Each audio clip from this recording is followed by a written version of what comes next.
Good morning, and welcome to the Women's Forum, presented by Accenture. At this time, please welcome High-Tech President Omar Duque.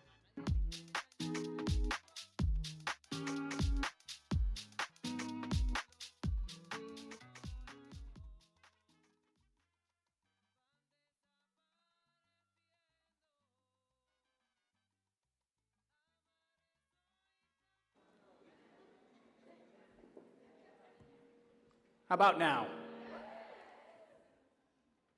All right, good morning, everybody. My name is Omar Duque, and I am the president of this amazing organization called High-Tech, this incredible and dynamic community of technology leaders, professionals, and executives who are committed to supporting each other and who are committed to building a better future through technology. My job, my role this morning is to introduce Nelly Borrero and Carolina Cardoso, our two speakers who will be leading the Women's Forum today. But before I do that, I want to take a minute to express some gratitude to Nelly, certainly, to Accenture, to Carolina, for being incredible advocates and champions of equity, of inclusion, for being thoughtful in their work and their perspective, and for having the courage to, at High-Tech, say, you know what, we need to create a special space that will honor the work that we do as an organization by empowering women, by empowering Latinas to grow in their careers, to connect with each other, and do it in a safe space. We have been doing this Women's Forum for longer than I've been at High-Tech.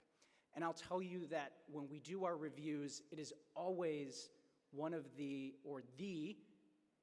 most enjoyed, most highly reviewed session of the entire summit. And that tells us that this work needs to continue, that we need to continue to create spaces like this, that we need to continue to celebrate the Latinas that are part of this organization. And one thing that strikes me as I look out into this audience right now is, you know, we have a room, we're sold out, we're going to be full today, but I want to acknowledge, you know, I've been to a bunch of tech conferences. I've been to Gartner, I've been to, you know, I'm not going to name them. But never in any other event have I seen so many such talented, such driven Latinas in technology as we see here at High-Tech. And that's by design, right? That's by design.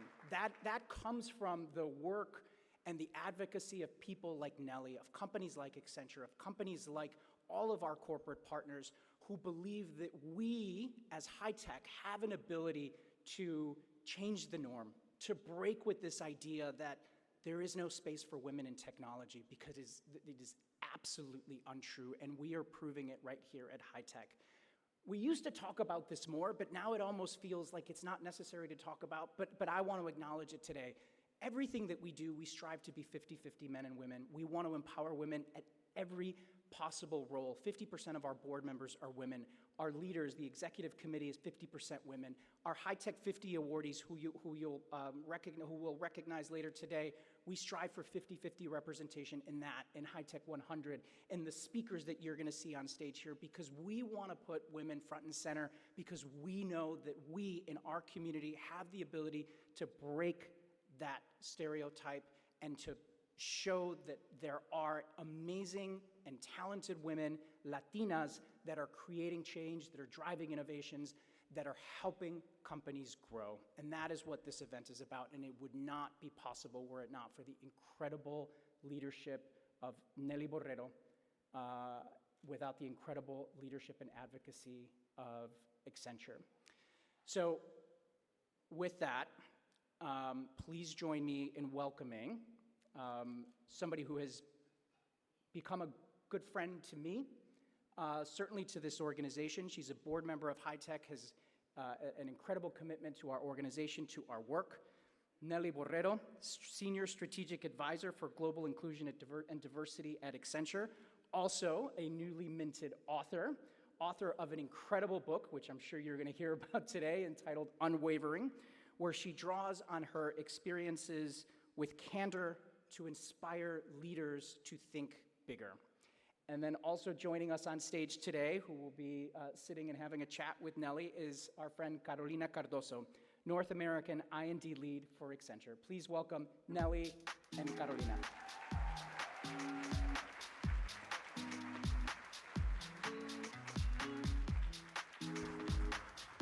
All right, thank you, Omar. That was amazing. Appreciate that. You're doing an incredible job leading High Tech, and I have a lot of appreciation for him and everybody. Over to you, Carolina. Thank you, Nelly. I was waiting for permission here. No, just kidding.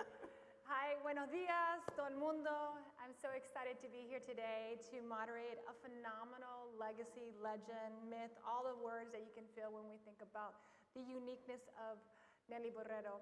But before I get started, I want to, in familia, I want you to turn to someone next to you and say a quick hello. I know you were chit-chatting before, but there's some people who just joined, so say hola. Hello. Hola, ¿cómo estás? Done. Wow, that was really quick. We usually continue to talk.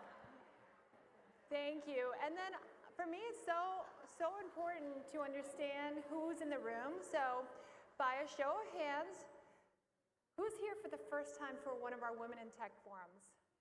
Okay, great, a good number of you.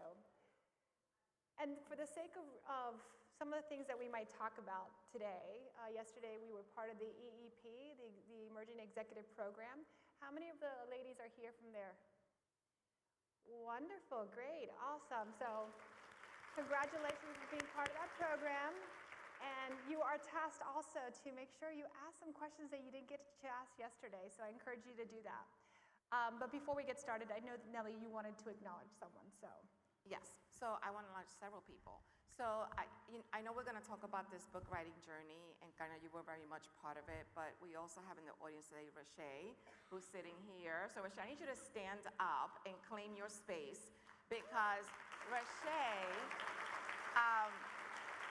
literally was managing this process for over 2 years, and she was helping me think bigger as I was going through the process. And sometimes when you're trying to accomplish a goal and reach that dream, you need people around you that are going to just fill you with this spirit of incredible positive energy. So Rashay, I want to thank you for that, because it was incredibly amazing. So it's very special for you to be here today. So thank you. Thank you. You said someone else. You. Okay. I'll talk about you later. I'll take it. Okay. I know that you don't need any introduction, but one of the things that I want to begin with by saying is, Nelly, I am awestruck. I know sometimes I try to ground you, but you are the legend and someone who has done many things, as Omar has said, namely as we think about in Familia here at High Tech, starting this conversation, knowing that we create this safe space not only for our women, but also bringing our men along in some of the other sessions that we have during the summit. I want to call out some of the things that you are noted for. First, your book. I know that Omar said you wrote the book Unwavering. Congratulations, especially the fact that it's #1 on Amazon in 2 categories, in business management as well as HR, and that's phenomenal. As you think about Viva la Latina. Thank you. And being a voice for that. I think the other proud moment that I had with you was I had the opportunity to be in New York for Nelly's book launch, and going to Barnes & Noble on 5th Avenue. Everybody's been to 5th Avenue by show of hands. You know, that's a big deal. Your book right there in the storefront, right in the window. I mean, that is another achievement, and I think something that you have to, like, as you say, be intentional about and be in the moment. I'm going to continue to embarrass you because she doesn't like this. Bloomberg, Forbes. I mean, there's so many things. I mean, here at High Tech, you've had a High Tech 100 awardee. You've also been recognized as a Member of the Year. And most recently, back in November, for those who attended, she got the Estrella Award, so the prestigious Estrella Award. All this to say, congratulations, Nelly. And I know you're shaking your head. Like, can you stop? What does it feel like? Oh, goodness, right now? No, listen, thank you. I know it's important to share, these recognitions and the things that we can aspire to achieve, because I want all of us to aspire to achieve that. I think, by the way, I think all of us have a book in us, and we all have incredible stories. So this has been an incredible journey. And for the first time, Karina, you heard me say this before, and those at EEP, yes, they heard me say this, is for the first time in my career, I'm actually in the moment. I'm experiencing the moment. I'm not choosing to sit here and think about what's going to happen tomorrow, next month. I'm just really in the moment. So it's been rewarding in many ways. And the rewarding, I didn't mention it yesterday for those who are in EEP, but I'll mention it here today. I mean, it's the spirit of giving back, and you're giving back. Proceeds to this book go to the High Tech Foundation. Yes. So again, thank you for your generosity and for the generations to come to hear this voice. Yeah. Thank you. Yeah. So for those who have been part of the Women's Breakfast, we create this space to have this candid conversation, to ask questions, free form. I will be creating space for you for Q&A. One of the things that I want to mention, Nellie, through your advocacy, we've brought so many wonderful leaders that you have either moderated or been in a panel with. So we really haven't, to my recollection, had you sit in that seat to answer questions. That's correct. It comes with vulnerability, right? And the ability to ask you anything. The question that I have for you is, writing this book really put yourself out there. It made you, and we were talking about this over dinner last night with some of our colleagues, is the conversation around like reliving some of those experiences, the good, the bad, the ugly. And so that comes with risk. And the question becomes, why did you take that risk? So thank you, Karina, for that. It's interesting going through this book journey, and you got a lot of calls from me while I was in the middle of writing and saying, should I talk about this? Should I not talk about this? And you were like, yes, talk about it all. There were nights that I would wake up in the middle of the night and be like, oh my God, what am I doing, right? I mean, just putting a lot of personal and professional stories out there is, you're taking that risk. But I decided to take that risk because I felt that was my responsibility. I feel like I've had this incredible journey of 37 years in the corporate sector. I have seen it probably all, from the good, the bad, and the ugly. I mean, we have Accenture colleagues here. We also have Accenture alumni here, Lisa and Claudia, who are sitting here today as well, who have, I've traveled the world with Lisa as well. And, I just felt like after one call that I talked about yesterday as well, we still are dealing with some of the same challenges as Latina women, as people of color. And I decided that it was time for me to just put it out there, because we have to recognize that our personal life and our professional lives, they're just going parallel.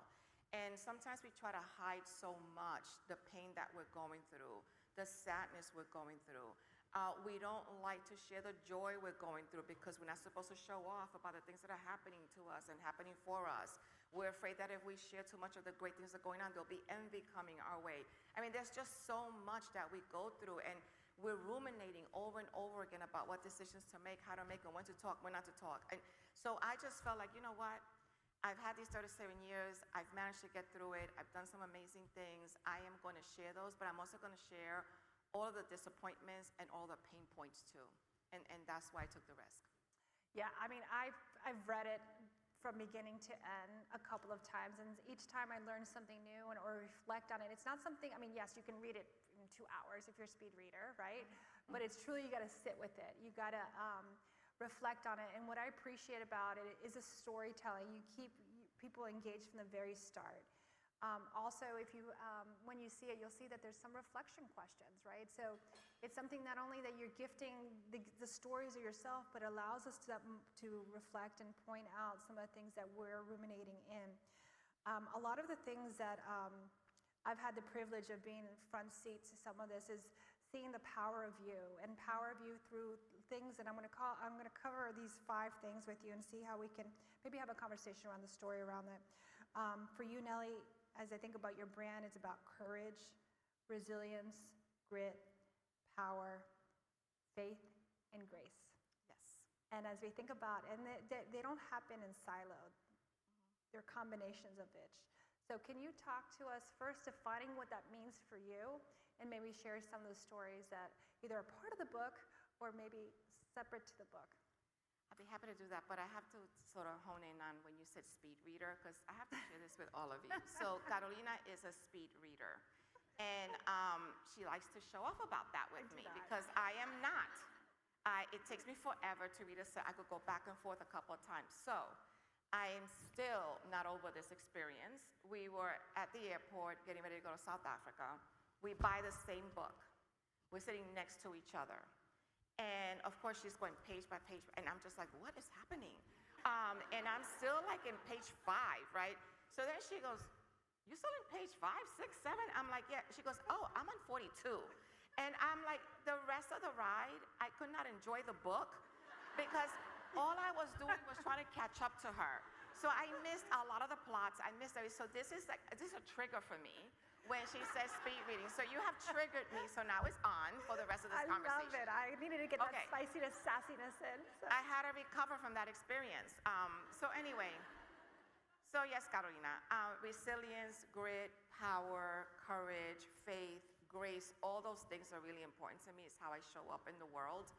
And I feel like resilience is something that we have no choice but to tap into on a daily basis.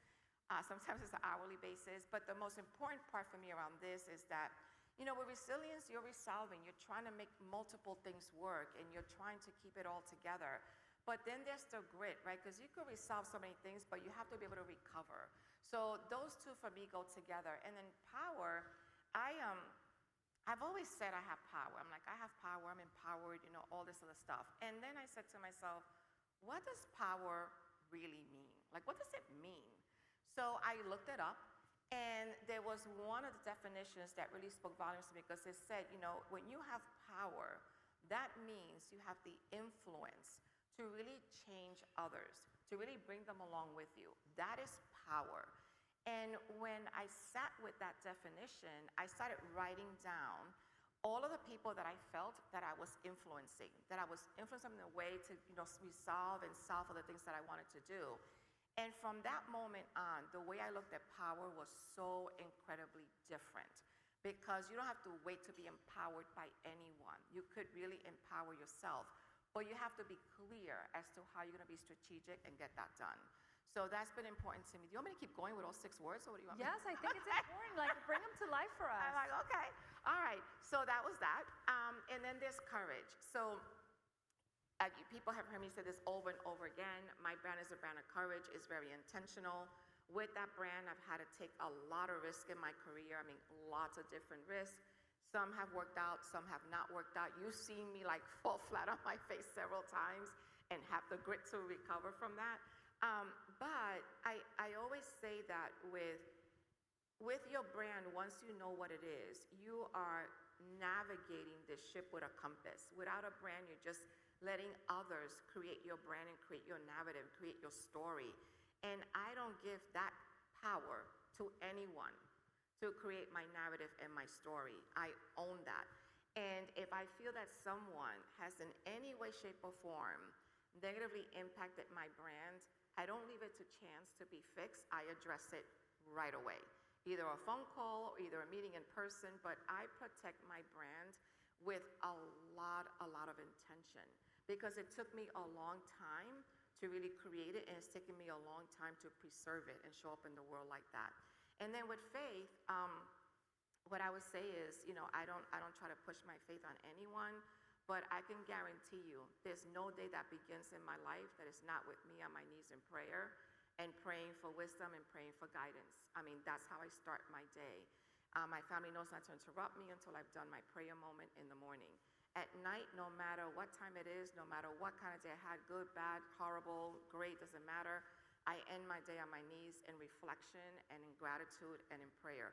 That's how I live my life. And because I live my life that way, I understand that then the word grace comes into play because I have to give others grace when they have either offended me or when they have done something that's gone against, you know, what I believe in, or when things didn't work out, they say no to something I want them to say yes to.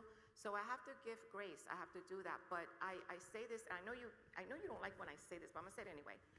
Because what I say around this is that I'll give you grace one time. And I may give you a little bit of that grace the second time. Either it's the third time, grace is gone, out the window. We're gonna have a very different conversation. There's no more grace to be had in my world. So, I mean, but I feel like the first time, you gotta extend that. So that's what I would say about those words. And I love that. And obviously, she's extended a lot of grace to me because we've worked together for 21 years. So as part of that, I think that it's important. I think another word, as you were speaking, that I would add is humility. The humility is not someone that shies away, but takes responsibility and accountability for choices. As part of that, you also talk about in the stories that you bring to life, the intentionality, being intentional, being present. What are some of the things that you think that we ought to be doing more of as you think about being present, being in the moment? Because you just learned that lesson yourself just recently. Can you share a little bit about that? Yeah, I mean, so listen, I mean, not being present in the moment worked for me for a long time because I was always, sort of figuring out what's the next, where we're gonna go. We were in South Korea, I was thinking about what we're gonna do in Australia, right? This is how I've lived my life. But it was my daughter who sat me down and said, you need to, roll it back and slow it down a little bit. And we had a great conversation around it. And it's around, you have to be able to enjoy the moment, not only, professionally, but even personally. I mean, my daughter, this is when this happened. She came over with my grandson and my grandmother now, yay, so that's super cool. So my grandson and my son-in-law, and then there were other people there. And all my daughter wanted to do, honestly, was just have a simple evening with me cooking, us relaxing, and that's all she wanted. I, on the other hand, had a very different agenda. I wanted to talk about what she was going to accomplish next quarter and what's on your list and all these, as if I was having an Accenture meeting, like seriously. And she's looking at me and she's trying to give me grace. She goes, well, maybe we could talk about that later. I'm like, no, let's talk about it now. We have time to talk about it now. And she looked at me and she was like, okay. She goes, it's time you hear this. And that's when we had that conversation. She goes, why can't you just be present? Like, why do we have to solve something this very minute? Why can't you just stir that pot and cook some food and let's just chill, right? And that ended up being a whole conversation. Then my son joined in, my husband joined in. And all of a sudden, everybody had an opinion how I was living my life. So, I decided to take it in and be in the moment. But it really was a good conversation. But what came out of that conversation was that I've behaved that way because I have always felt an incredible amount of pressure to solve for everyone. I mean, I solve for my parents, for my cousins, for my children, for my husband, it's just I've always felt that I'm the doer, the solver. I'll get it together. I'll take care of this, I'll take care of that. You need this, okay, I'll go get it, I'll order it. I mean, that has been the role that I've played for so many years, personally. And I've always done that professionally too. I mean, I mentor hundreds and hundreds of people. All people have just ping me and say, do you have a minute? I drop everything. What do you need? What's going on, right? So this is how I've shown up in the world. What I didn't realize that while I was showing up that way, I was missing other aspects that were important to my family, just to be present and have a conversation and laugh. That's all she wanted that day. So now when she comes to the house, I say, okay, so what do you want today? You want to be present or you want to talk about an objective? What do you want? Because, I'm not trying to get this whole school thing again. So now I ask what they want. I love that. I love that. And that's it. We just got to ask, right? Yeah. Ask the question. So, as we think about the room here, as women, we wear multiple hats, right? Competing priorities. Sometimes our cups are overfull. What do you do to make sure that you're practicing self-care? I call you. Voicemail. No, just yeah, no. No, you've tried that a couple of times, but I have multiple phones. I have your husband's phone. Yes, No, I say that half joking, but you know that there are times sometimes that the world has gotten heavy for me.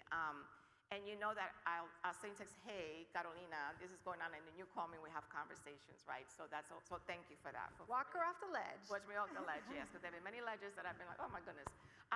No, but I love reading. It's when I escape. So I always have a pile of books waiting to be read because I just love that. And I've said this before, whenever I feel like I'm out of sorts, and I know I'm feeling a little bit of anxiety, which by the way is a new thing for me. I did not know what anxiety was until the pandemic hit. and until I got COVID. And one of the long-term effects for me was experiencing anxiety. And I remember having this moment of like, I felt like I was having a panic. I'm like, what's going on? And it was very new for me. And here's what I say about when you walk in people's shoes, right? People would tell me before that they experience anxiety, and I would say, oh, okay, that's too bad, wow. Hope, you zen it out. I mean, I didn't know what to say. Like, what do you say with that? I didn't know. I didn't understand it, right? That's why I say you got to give grace to people, because sometimes they just don't get it. Until it happened to me. And when I went to the doctor and I said, there's something off, I just feel off, I feel worried, I feel like the world's gonna fall apart, I feel like everything's gonna happen to my kids, I feel like if they get in a car, they're not gonna come back. I mean, it was just really intense. And he said, I think you're experiencing anxiety, this is what this is, it's probably from the COVID experience, because, I had COVID and I was locked away for, 3 weeks by myself in a little apartment in California. I wasn't even home.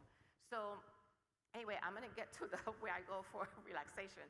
But the thing around this is that once I discovered what I was experiencing and how I had to get out of it, I started doing the workouts or other things. But then I found that when I was feeling completely out of sorts, all I had to do was pick up the phone and call my mom. And my mom just turned 89, so she's just a firecracker. I mean, she's, and doing really well, thank God for that. And I find that when I place that call on, I get in my car and I go see, and sometimes I get in my car and I'm stressed with the traffic and I call you, I'm like, I can't believe I'm stuck in the Cross Mountain Expressway. But I just find the things that work: reading, working out, talking to my mom. Sometimes it's just calling a friend that I haven't spoken to in a long time. But that's how I decompress. And I just feel very fortunate that I have the opportunity to do that. That's amazing, and I think we all need that phone a friend, if it's a mother or someone else, to do that and understand how to do that. One of the things you talk about a lot, and you said it yesterday, it's the getting out of the margins and into the center. Yeah. What does that mean in the context as we think of Latinas and our women here in the room here today? So I think, what I mean by that is that a lot of times we as women, as Latinas, whatever that difference we represent, there's a difference in the room. Sometimes without us even being aware of it, it puts us in a position to kind of minimize ourselves a little bit, right? We don't want to be so much in the center.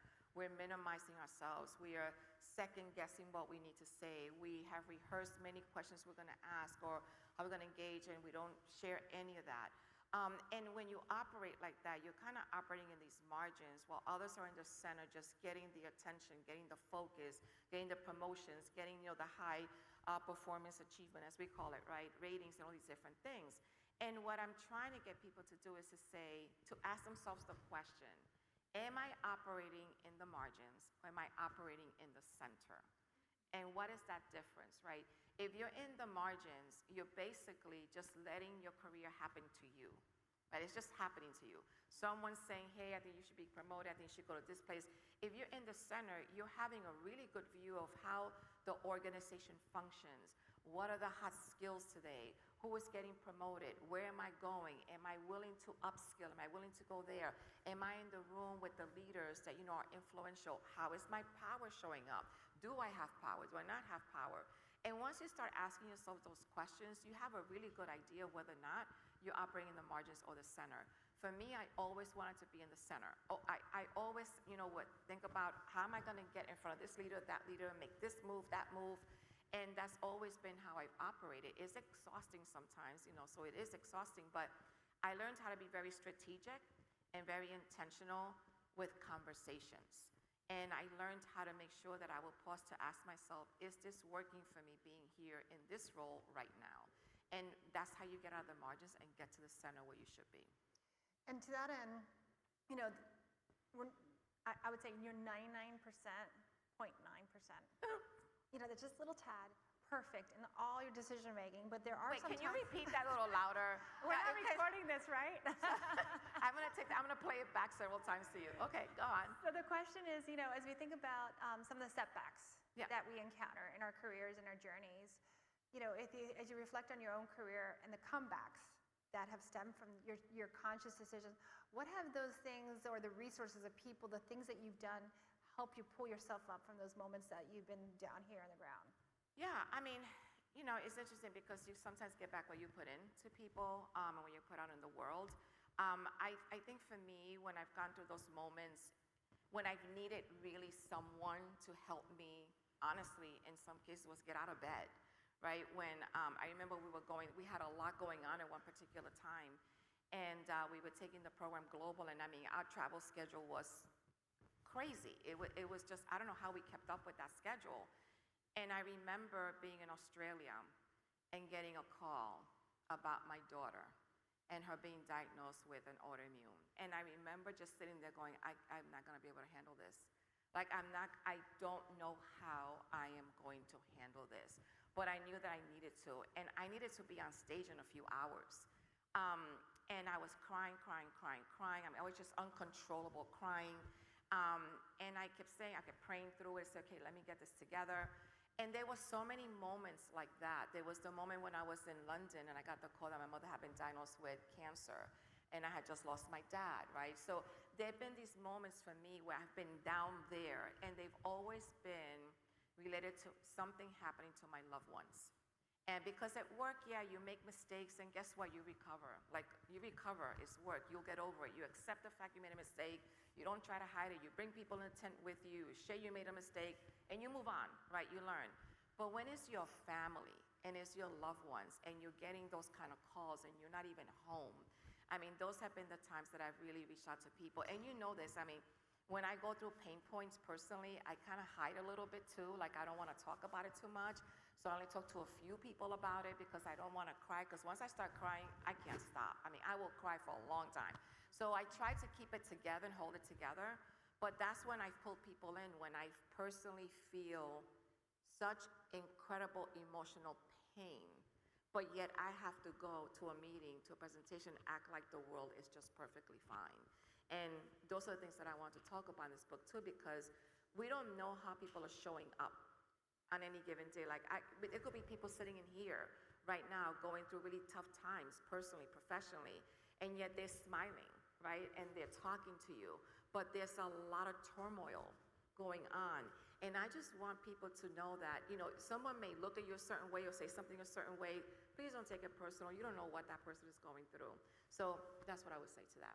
Yeah, and it's such a great call out as you think about the month of May and Mental Health Awareness Month. It's so important. Just because you see a smile on the face, it doesn't mean that everything is great. And asking the question, how are you doing? How can I support you? Those are equally as important as we think of navigating that. You know, here in the room, we've heard in the past, you know, as we think about women and women standing together, sometimes it doesn't feel like that. Sometimes it's this competition. And we talked about the word compete being a dirty word yesterday, because that's how it might manifest in the way that we talk about it.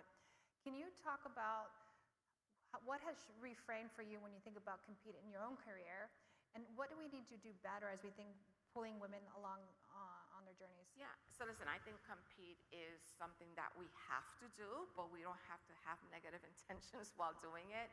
I think there's very healthy ways to do that. We always talk about we have to be seen, heard, valued, but we also have to compete. We have to, you know, claim that earned space. And I always say, you're not just claiming a space, you're claiming the space that you've earned, right? So do that with a lot of courage. And competing is not, you know, trying to knock somebody over. Competing is making sure that you are preparing for your voice to be heard, making sure that you're putting up your hand for opportunities that are coming your way, or that you're creating for yourself, making sure that you're researching where you really want to be to provide your skill sets and really, you know, your expertise. Compete to get to the next level by showcasing how you're showing up, the value that you're adding. I think a lot of times we look at that word, particularly, I know me as a Latina, you know, we were raised not to compete, you know, against anyone. We were raised to share everything, share the good, the bad, and the ugly. One got in trouble, everybody got in trouble. One got, you know, a bonus, we'll share that with everybody, take everybody out to dinner, you know, I mean, it's like, you know, it's like we share everything.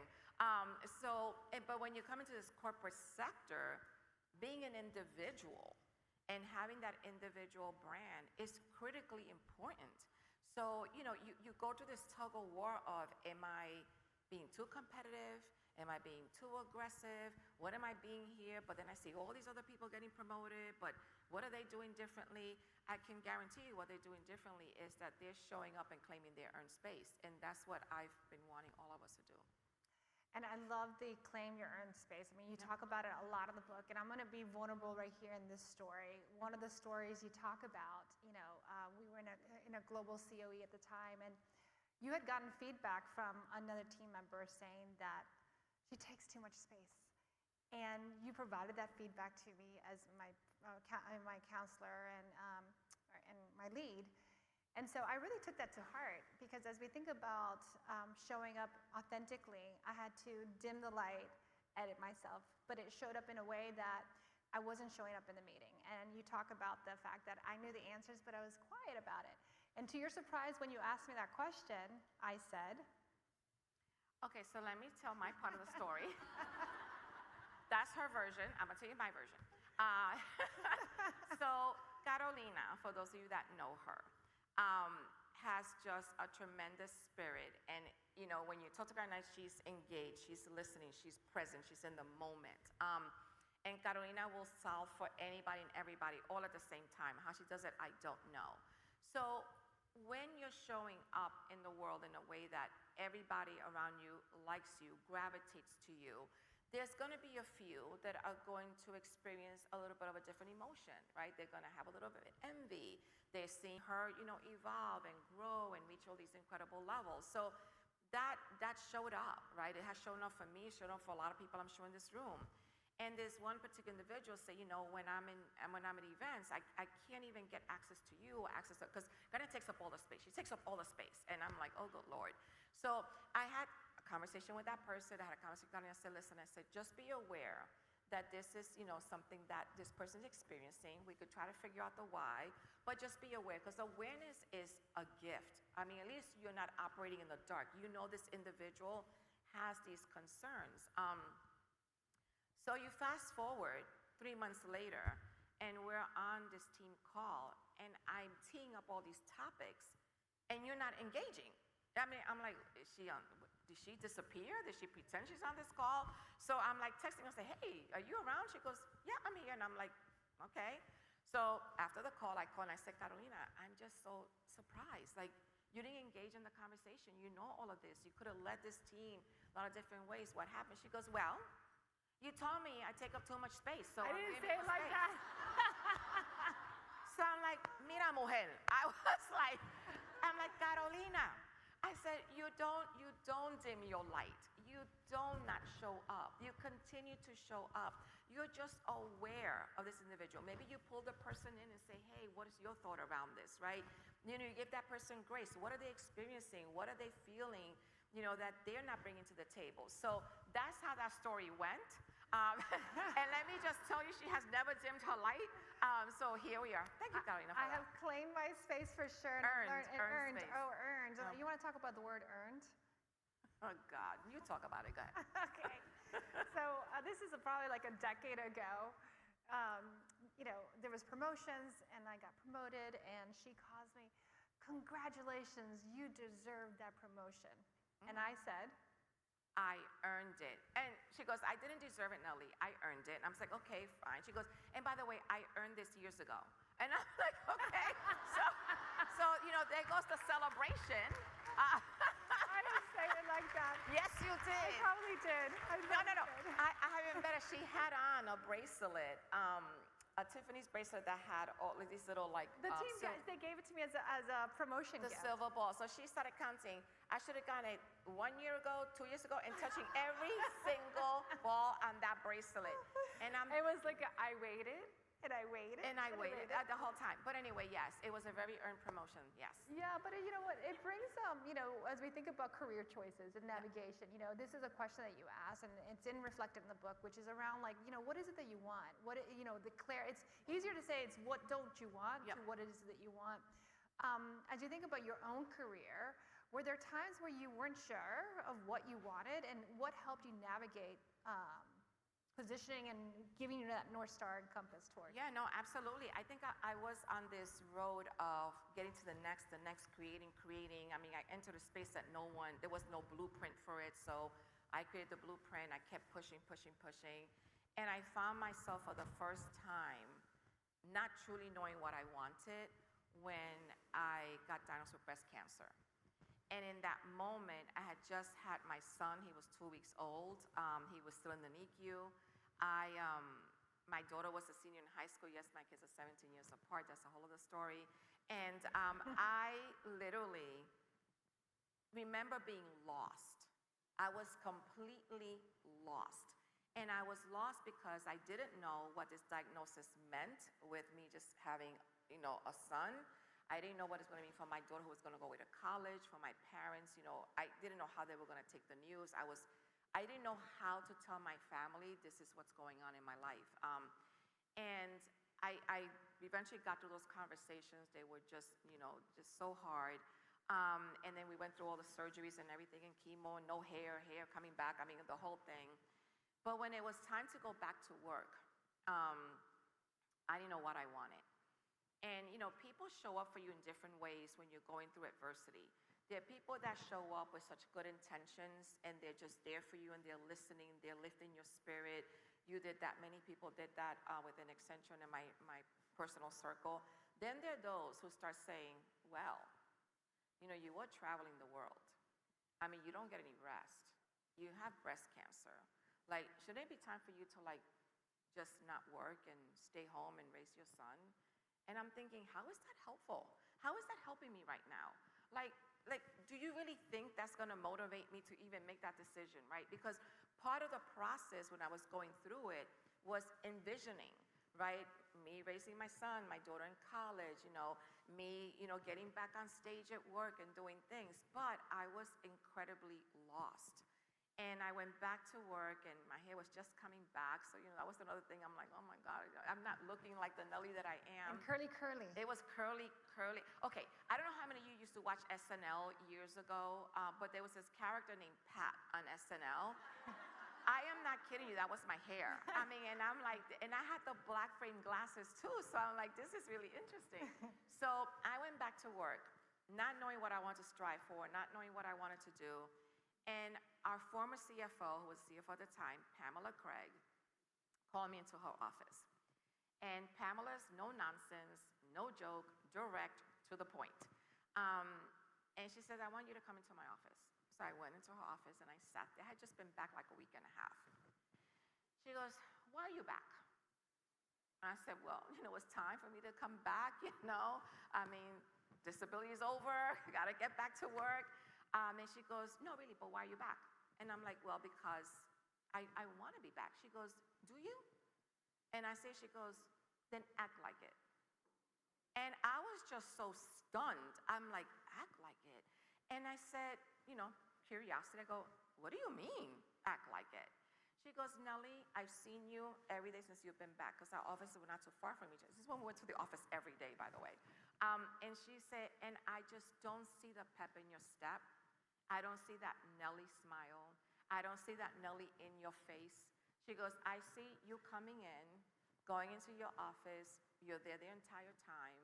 You come out, like you go right back in. You're not engaging with anybody. She goes, let me help you.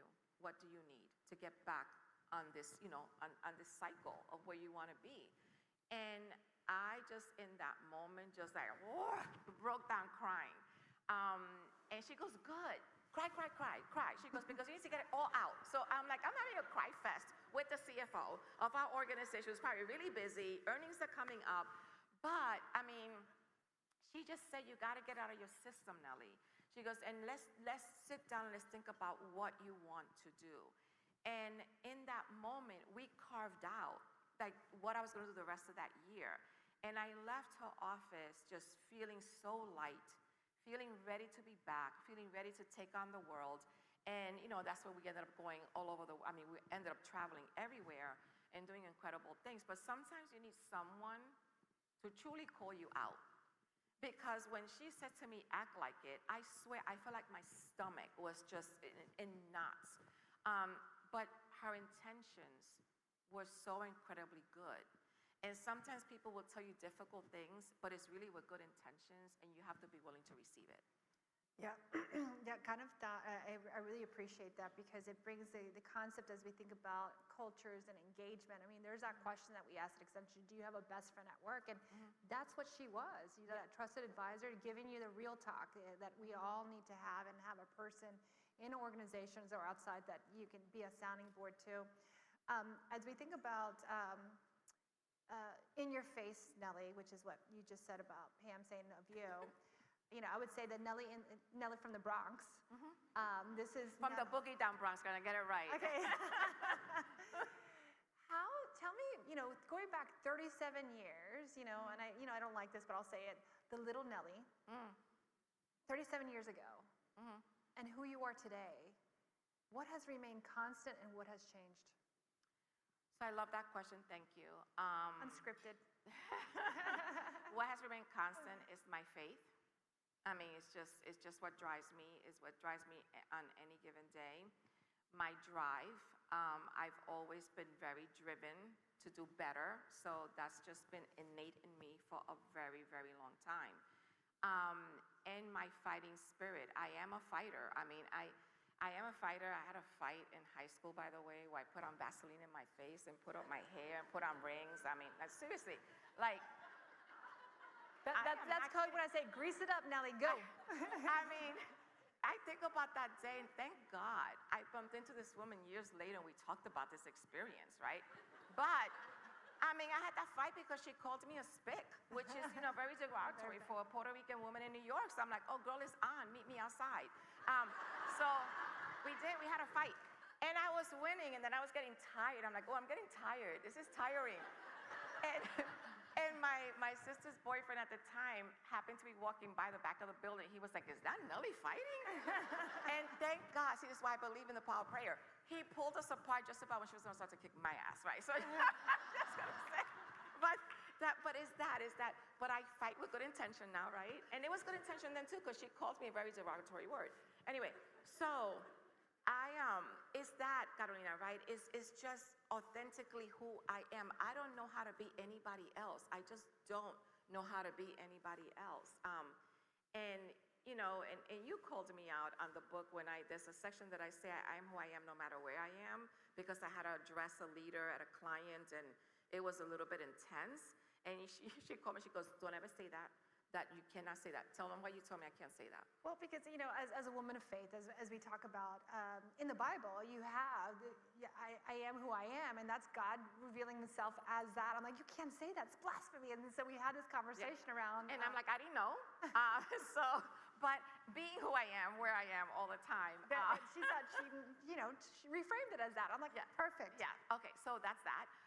But anyway, thank you, Carolina. But listen, when you think about that younger person, right, that came into this corporate environment, and I'm very open and honest about this in this book where I talk about my early days in the organization. And we debated this morning too, should we talk about what we talk about in the book and what happened to me 3 months into the organization. But I say you do. Yeah, and what'd you say? I say you do, talk about it. Tell the story. Thank you, Karina. So, you have to, again, I was raised in the Bronx in New York City. I didn't have a lot of exposure outside of those few buildings in that radius of a few blocks. My college education was very different too. It wasn't your standard go away to college and this way you do. I mean, I was in school while working full time. So, and thank goodness I finished that and got through that journey. But when I joined the organization, I was told that I was the first Latina hire at the time. And you're told that and you don't even know what to do with that information, right? To this day, I don't know if that's true or not. I have no idea, but that's what I was told. And as I looked around, I kind of believed it, right? Because there was no one that sounded or looked like me. So there were a lot of incidents where you were reminded, I was reminded of my difference, not in a good way, but in a very negative way. And I started in September. In December, we had this holiday party in the office that everybody was raving about. So, I was like, okay, cool, I'll go to this holiday party. And you think holiday party, I'm sorry for Latino in the Bronx, you're thinking music, DJ, you're thinking like, this is a party, right? So I walk into this room and I'm like, there's no music, there's not even elevator music, there's nothing. There's people talking and I'm like, okay, what are they talking about? But anyway, the leaders were on point to hand out gifts. And it was my turn to receive my gift. Now, mind you, I had only been there 3 months, in my early 20s. And he walks over to me and he hands me this beautifully wrapped gift. And he says to me, I'm gifting this to you because, all Puerto Ricans need this in their apartments and their houses and blah, blah, blah. And I'm thinking, what could that possibly be? And I am also like, do I open this? Not open this? I could sense something was off. And when I opened it, it was a can of roach spray. Yes, I know. And everybody started laughing because they thought it was the most hysterical thing ever that this Puerto Rican in the office got a can of roach spray because we all need them in our apartments, in our homes, right? So in that moment, I want to take out my Vaseline, put it on, and do that thing all over, like it's on. Wait. But I'm like, no, Nelly, different setting, different setting. And I was trying to get it together because it took a lot of energy to hold in the tears because I was so embarrassed. I was so embarrassed. And I just, looked around, got up, and I left. It was on a Friday. I cried all weekend. And I couldn't tell my husband at the time because I was married really young. He's no longer my husband, that's another story. But I couldn't tell him because I didn't think he would understand. I didn't want to tell my parents because they would be hurt. I didn't want to tell my sister because I just felt that she would be just so hurt as well.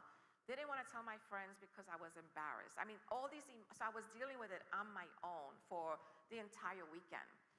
And that Monday morning, I took the bus to work and I just kept saying, I can't let this sit here. I can't pretend this didn't happen. So I walked in, went straight to Human Resources, and I said, I was shaking, I was really nervous, and I said, this happened to me, and I don't think this place is for me. And he said, let's bring this leader downstairs. So he came to the office. But then when he came, he got called to go back upstairs. So he went upstairs, so he said, okay, you're gonna have to talk to him. So now HR is leaving me to talk to him. So I'm like, go figure, what the heck is happening? Do your job, people. I need help here. But I said, okay, no problem. I took the elevator back up, and I went into his office, and I sat across from him, and I just started talking. And I told him how he made me feel. I told him how hurtful that was. To his credit, I could see the embarrassment in his face, and I was able to tell immediately that no one had ever called him out on any of this behavior. That it was so common back then to act this way, that it was just part of the joking around and lighten up, and this is just a joke. And he said to me, he apologized, and he said, Nelly, please don't leave. He said, stay. He goes, stay, and I will help you. I will help you change this place, right? And he became one of my biggest supporters when I started to focus on diversity, which wasn't even a word back then when we were doing all this. But that was a moment that I understood that I had the fighting power in me, but I at that moment said to myself, this changes today. Today, I become a change agent. And I knew that that responsibility was on me. Yeah, thank you.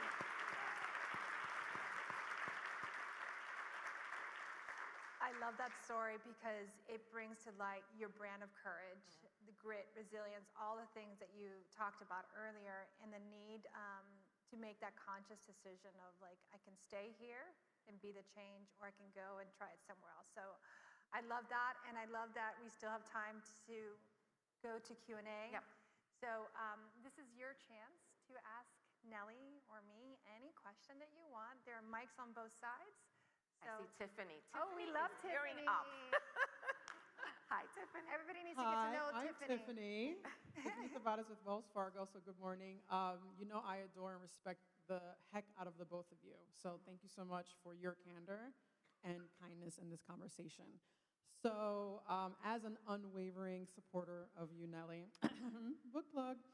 So I want to make sure that I ask you a question about something that's not in the book to each of you, which is, what is a lesson that each of you have gotten from the other that you carry with you? Because one of the things when I look at you, Nelly, I always think about the word community. You have referenced so many people in your life, and I've had the pleasure to attend that New York opening, and your family was there, and it was so beautiful, because you don't represent just yourself as an individual. You represent so many faces of people that you know and don't know, And I know that Carolina is one of those faces as well. And so I'm Yeah. just curious, what have you learned from her that you carry with you? And Carolina, we definitely want to know what you've learned from her. You definitely haven't learned how to speed read, so. Thank you, Tiffany. You're going first. I think, thank you for the question. It's a hard one because there's so many valuable lessons. I mean, you have been that role model for me. One of the things that I think I take from that whole journey is don't burn any bridges, because you just don't know how it's going to come back. Even in an organization like Accenture, I mean, I started, it was 40,000 people, now it's over 700,000. But your circles continue to rotate and evolve together, and so being sure that you come from a place of seeking to understand, create that space that it's okay to have a difference of opinion, and agree to disagree is what you say. I've learned that, and it's really helped me along this career. I came to Accenture to do 2 years. I've added another 7 at the back end of that. And a lot of it is something that I say is like, people join organizations, but they stay for people, and this is my people. Thank you. That's so sweet. Now I got to be nice to her. Okay. So thank you for that, Carolina. There's so many things, Tiffany, as one. I mean, there's so many things I've learned from Carolina, but the most important lesson that I've learned from her has been where she has always encouraged me to just forgive myself when I'm angry about something that I've done. So you've walked me down and said, but Nelly, really, is it a big deal? But anyway, what? And then she gets into this coaching mode. But why is that really bothering you? And what comes to mind when you think about that anger? And I'm like, oh, I just wanted to have a 1-minute conversation, Carolina. But we get into these deep conversations, but it really has been like sometimes you just get over myself, right? Forgive myself and move on. And that's a lesson that I've learned through the years of working with you. And the fact that we can get through anything, right? Because we have each other personally and professionally. So that's been the journey that we've had together. Thank Yeah. Over there? Oh, you were first? Okay. Not for the vertically challenged here. I hope you can hear me. Well, first of all, gracias Oh, you're welcome. for breaking the ceiling and keep on breaking the ceiling for a lot of us and, next generations. One of the things that I loved about the conversation today, and I can't wait to read the book, is how vulnerable you are, and also well, thank you so much, how vulnerable, and also how you have described yourself as a woman, not with any of the labels that typically come with being a woman, being a mother, a daughter, or somebody's something.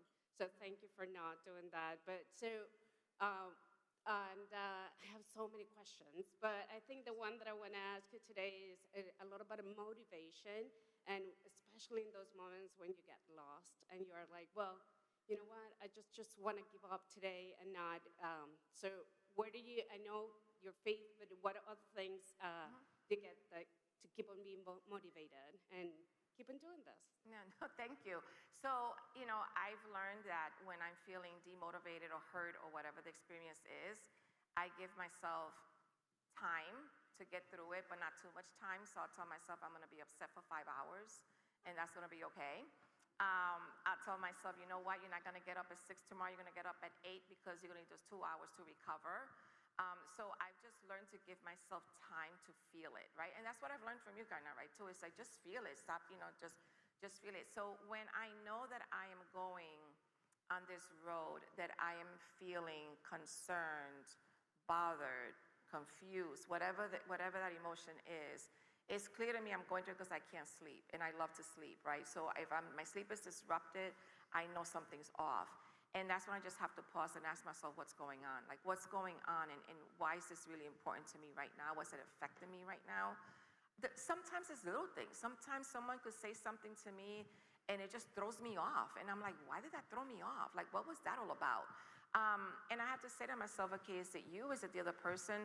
So the way to stay motivated is I just acknowledge that I'm not in the right space, and I give myself time to recover. Thank you for the question. Hi, my name is Kay Slay. I'm with Hewlett Packard Enterprise. Really happy to be here and for you to be a guest speaker. Thank you. I have 2 questions, but I'll ask one because I know we have a line. I heard the phrase, work-life blank, and you hear work-life balance. I've heard work-life integration. How would you fill in that blank? Oh, goodness. So you don't ever hear me say work-life balance, ever, because I just don't think it's possible. I think you integrate. So I do work-life integration a lot. I don't have another way to fill in that blank because that's what works for me is work-life integration. I get to choose where I want to be present, what I'm going to miss with my family, the things I'm going to miss. And we have to have the conversation about why I'm going to miss that. We're on a journey together. I'm trying to achieve things to provide opportunities for my family. And that means sometimes I'm not going to be at an important event, but I need them to understand that, right? So let's have a conversation. We do this every January 1st. We get together and we have these conversations. So I just know that I cannot do it all. I could feel guilty about it all, but I'm rejecting that guilt feeling. I just can't stand it. It is draining. So it is about what I'm integrating, what's the priority for the week. And she does. She gets them to do priorities at the Oh, yeah, beginning of New I Year's do. Eve or New Year's Day. So, yeah. Yeah, it's a thing. Thank you for the question. Good morning, ladies. Good Lynette morning. Aguilar with AT&T. So thank you so very much. One of the comments you made that was really compelling to me was about the power of owning your story, right? Owning your brand. And when somebody's impacting that negatively, you're all over it. I'm curious, was there an inflection point where you owned that, where you started behaving that way? You know, there's lots of us with different points of our career in here. Has it wavered over time, or have you just always, as part of your fighting spirit, been that way? Because, you know, there's these points in life where it gets hard, and so how have you been able to commit to that ownership? But I think it's beautiful, so thanks for sharing. No, thank you. I'm going to answer that, but again, I think this is also really good one for you because you had a moment where someone discredited a little bit, a leader in Europe, and you were like, no, I'm going to own my space here. But anyway, okay, so let me go. So I would tell you, I've always understood that creating my brand professionally was an extension of how I protected my reputation personally, right? I protected my reputation in school, in high school, in the block, in the neighborhood, right? I mean, everybody knew if I was coming, I was going to be tough, don't get in my way, because that was my reputation. So it really is the same thing in the corporate environment. It's like, what are you going to be known for? How are you going to be known? But that moment of when I realized that I had to definitely, you know, step it up when it came to my brand, it was in a situation where I was in a meeting and I walked out of the meeting and I had to go someplace else. And then later on, other people came out and said that a comment had been made about me when I walked out. So I knew in that moment, there were so many key people in that room that had I let that sit and fester, it was gonna take me forever to recover from that. So I decided at that moment, I'm gonna own it. It's going to be a tough conversation, but it's a conversation that must be had. I'm not leaving it to chance to go away. I'm going to own this. And I had that conversation with this individual, and it turned out to be a great conversation where we challenged each other, but we ended up in a really good place. But I clearly remember it was in the New York office, and I remember what the room looked like because that's how intense that situation was for me. Yeah. Do you want to talk about what your situation when you... No. Okay. Another day, another time. We just don't have enough time. But I would also only say, you know, you use the word unwavered, and I think it's being unwavered on who you are and knowing whose you are. So just keep that in mind as you show up in the world. So thanks for the question. And seriously, I'll share it another time. No, your world is your choice. I know. I want to be respectful. We have some. Hopefully this is a quick question, but when you're talking about balance or taking up space, how do you balance that with creating space for others? All right. So this is great because, I mean, I thank you for that question. So I'm very intentional about taking up space, but I'm very intentional He's great at about creating space for others. Too much space sometimes. Yeah, too much. But I'll give you an example. Like when they're internal events and we're going to have like this big program, people say, Nelly, we need you to speak. I'm like, that's great. I'm happy to do it, but I want to do a fireside chat. I want to give someone else an opportunity to be seen and heard. With any opportunity that I get, I am always looking to bring others along. I am always looking to also, I mean, I'm still claiming my space and my earned space, but I am bringing others. When I know that someone has a skill set that is much better than mine, I will say, I need to tap into that person. I don't take the credit for that. I say this person helped me because they're experts here, right? So I've always found a way to show up as me and what I deliver, but any opportunity for me to pull someone in for visibility, I love doing that. It comes very natural to me. Yeah, and Nellie does a wonderful job of not only inviting you to the table, but giving up her seat. So just keep that in mind. There's a difference in that, in the way that you show up for others. Daniela Santana, Bank of America. Congratulations and thank you both so much for being here today. Nellie, you've built a successful career on authenticity, owning your brand, and claiming your space. Early on in your career, did you ever cover at work or try to assimilate? And if so, how did you navigate that conversion or resistance? It just didn't work. I tried. I even talk about this in the book. I bought this hideous dress because it was the right color, the right style. It was this Laura Ashley thing everybody was wearing at the time. And I used to shop in Fordham Road in the Bronx. I mean, you know, I tried this whole assimilation thing at the beginning. You know what I discovered? That if I wasn't feeling and looking like me, I wasn't showing up as me, and I was not the best of me. I just wasn't. But I knew that there were things that I can definitely tailor, right? Like, you know, there were different ways that I should be showing up in the hallway when I see somebody, like not like, hey, what's up, how you doing? You know, it's like, hey, how's it going, good morning? You know, like there were different things I had to do, right? But assimilation has never worked for me, and I don't think it works for anybody. I think you have to find how you adjust to the culture you're in, but how you still show up as who you are. And you talk about in the book the culture collision, so that's such a great chapter to look at. Yeah. I think we have time for two more. Over here. Hi, I'm Anna Gloria with Citibank. Thank you so much for being so open and honest with your stories, because I think a lot of that resonates with us. One of the things, so I'm a go-getter, I'm always raising my hand, trying to get in those spaces, taking those risks.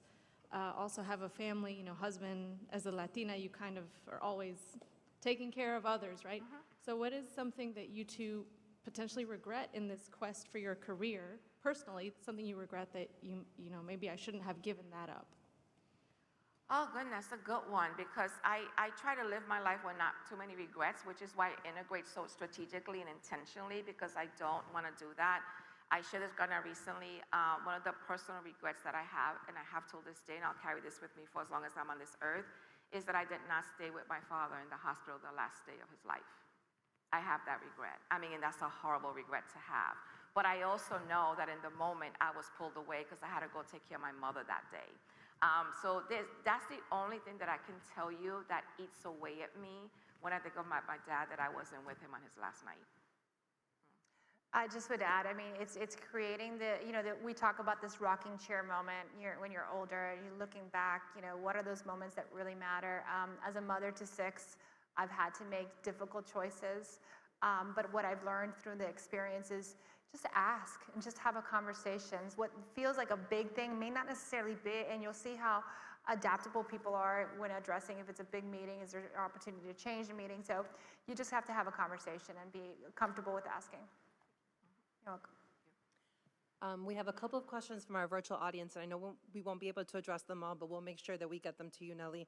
Okay. To be able to communicate. Thank you. But there's one in particular we wanted to make sure was addressed. So, Nellie, you shared something very personal about having anxiety and panic attacks. It's a very important topic as it relates to mental health.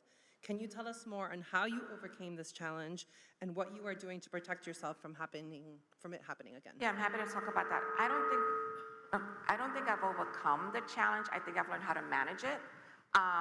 You know, I now know what's happening because information is so important. So I'm very aware of what's playing out. Like if I'm at home, for example, and I go down to the kitchen, all of a sudden I feel like I'm off, like the lights in the room like just change the shade, or I'm feeling like really, really anxious.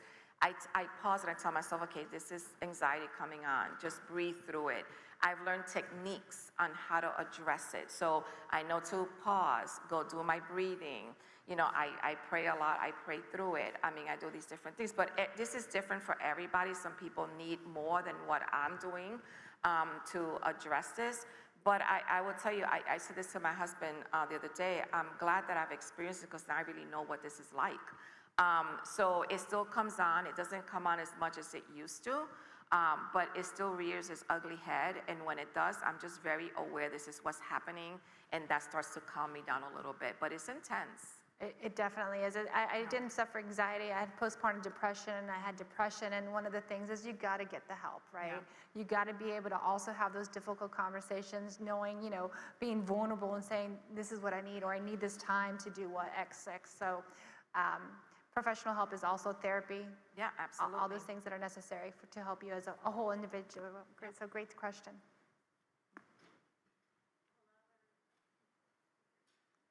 Can you hear me? Yes. Okay. Hi, everyone. My name is Paula Medina. I work at Microsoft. I'm so grateful for High Tech to have carve out this space for us, and it feels very safe and for us to be vulnerable as women. So shout out to High Tech. And thank you both. And Nelly, as someone who grew up in the hood and is in the corporate space, your story resonates so much, and I appreciate just your voice and your vulnerability of showcasing not only the good, but also the challenges, right? My question is on words of advice on dealing with favoritism and politics that you see in the workplace, and any words of wisdom there, or anything that you can share with us. Yeah, no, I mean, it's a real thing. It happens, right? I mean, people have their go-to people. And I've always been really careful with that, too, at Accenture, because, people know Karen and I have worked together for a long time. So I always have to make sure that people don't think there's favoritism going on. That's why we always talk about, the skill set and what she's delivering and how she's showing up in the world, and how I provide opportunities for other people as well. So leaders have to be very aware of that, and I think that's important. But what I would say to you, when I've had to deal with it, as I was growing up in the organization, and I saw a lot of that happening early on in my career, I had to make a choice: am I going to have a conversation about this? I do a lot of talking with people, and I'll say, I'm experiencing this environment this way. I would like to talk about how may I get to the next level? How do you see that happening? And bring people into the conversation to talk about that plan, that strategy. Because I think when you don't talk about it and you just let it sit there, either A, is really happening and that's how you're experiencing, or B, it may not really be happening, but you're experiencing it that way anyway, right? Something's happening that you're feeling that way. So I think it is having the courage to have those conversations about how do you see my career really moving forward here? What are the steps you would suggest? And see where those conversations take you, because it's starting with a place of conversation of awareness. And then if you see it playing out and it continues to go on and you're not getting the opportunities, then you have to ask yourself, is this where I belong? Like, do I belong here? Is this where I want to really contribute my energy and my skills and really have that honest conversation with yourself? Hope that helps. And just to clarify, this is not like what Microsoft thing. It's just like I've seen it in Teams. No worries, no worries. Stay. Thank you for the questions, and thank you for those who are joining us virtually. We're coming to the end. There's two housekeeping things that I want to say. We're going to take a photo with everybody in the room. We're going to do something differently. We've done this before. Nelly and I will stay on stage. The photographer will come in the front. You all are going to come down there. We're going to do like a room kind of picture, so we'll ask for the lights to go up. For those who raised their hand or showed up and came here to do the Q&A, I think there were like 5 of you. Can you stand up, please? The ones that asked the question. Yes, the ones who asked the question. Everyone that asked the question, yeah. All right, I want to say thank you for your bravery and the vulnerability to ask, but each of you get a book, and we'll invite you to come at the end to get a signed book, okay? With that, that'll be my shout out. If you're interested in purchasing the book, like I said, it's at Barnes & Noble and it's at Amazon. You can go and click the link in there and do unwavering. I want to say thank you again for your participation, your engagement, your questions. And with that, I am going to invite you all, don't trample over yourself, be careful with the monitors. Let's all come over here and take a picture.